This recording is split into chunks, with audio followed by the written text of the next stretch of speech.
I prefetti hanno fatto un grandissimo lavoro, hanno gettato le basi per il ripristino della legalità. Sarà importantissimo continuare su questa strada.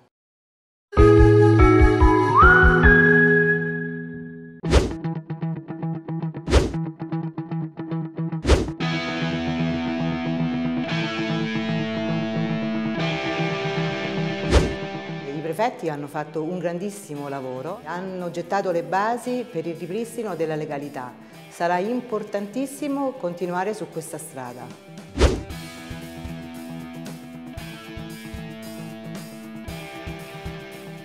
I cittadini del 10° municipio ovviamente si aspettano la legalità, l'onestà, ma si aspettano anche la ripartenza di un municipio e noi in questo stiamo lavorando molto. Sono partiti vari progetti e quindi già ora si vedono i risultati. È stato un anno molto importante. Il mio ruolo, come sapete, era quello di mettere in relazione la sindaca con i prefetti.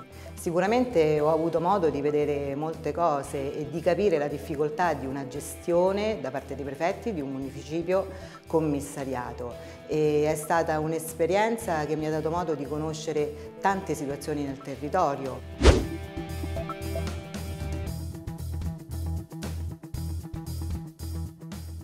L'amministrazione Raggi sta lavorando tanto e sta investendo molto su questo municipio. Abbiamo raggiunto dei traguardi bellissimi come l'apertura del nido sagittario e finalmente c'è qualcuno che si è preso in mano la situazione, ha messo intorno a un tavolo tutte le parti che dovevano fare qualcosa per questo e siamo ripartiti, stiamo ripartendo. Sono stati gettati tanti semi e proprio adesso cominciamo a raccogliere i frutti.